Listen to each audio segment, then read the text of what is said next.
Hi అందరికీ నమస్తే అండి. ఆరా ది గ్లోరియస్ వైఫ్ ఛానల్కి స్వాగతం. ఈరోజు మనం చేయబోతుంది పెసరట్టు.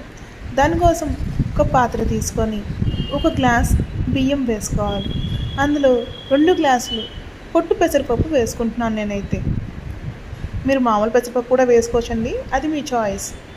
ఇప్పుడు దీన్ని వాటర్ వేసుకొని బాగా శుభ్రంగా క్లీన్ చేసుకునేసి తర్వాత దీంట్లో మళ్ళీ వాటర్ వేసుకొని నైట్ అంతా సోక్ చేసి పెట్టుకోవాలి. మార్నింగ్ మిక్సీ జార్ తీసుకొని కొద్దిగా అల్లం, ఒక 4-5 పచ్చిమిరపకాయలు వేసుకొని పేస్ట్ చేసుకోవాలి.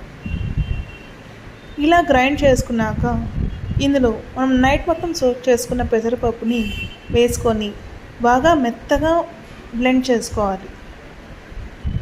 బరకగా అయితే ఉండకూడదండి. దోశకైతే మనం ఎంత సాఫ్ట్గా వేసుకుంటామో అంత సాఫ్ట్గా వేసుకోవాలి.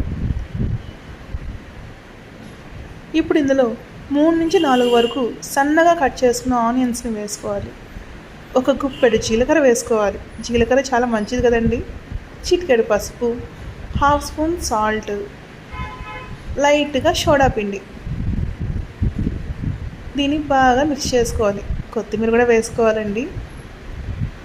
ఇలా బాగా మిక్స్ చేసుకున్నాక స్టవ్ పైన దోశ కడాయి పెట్టుకొని ఒకసారి ఆనియన్తో బాగా రుద్దుకోవాలి. అప్పుడు అతుక్కోకుండా బాగా వస్తుంది కదా. ఇప్పుడు మనం దోశ వేసుకుంటున్నాం, చూద్దాం ఎలా వస్తుందో.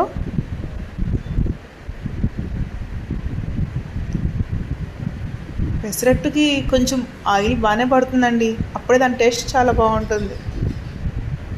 సో ఇలా ఆయిల్ వేసి బాగా రెడ్గా అయ్యేంతవరకు రోస్ట్ చేసుకుందాం. దోశ లావుగా అవుతండి, పల్చగా అయితేనే దాని టేస్ట్ బాగుంటుంది.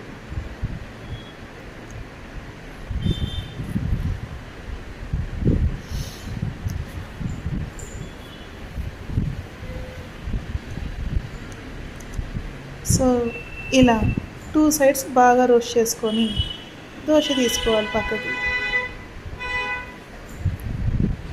నేను ఇంకో దోశ కూడా వేస్తున్నానండి.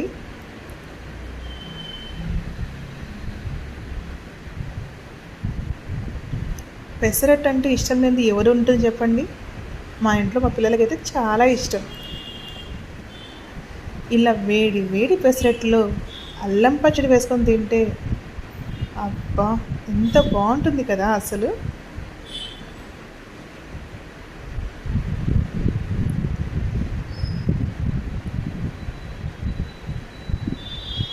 ఇలా 2 సైడ్స్ బాగా రోస్ట్ చేసుకొని దోశ సర్వ్ చేసుకోండి. అంతే అండి pesarattu. Thanks for watching. Please ఛానల్ని సబ్స్క్రైబ్ చేసుకోండి.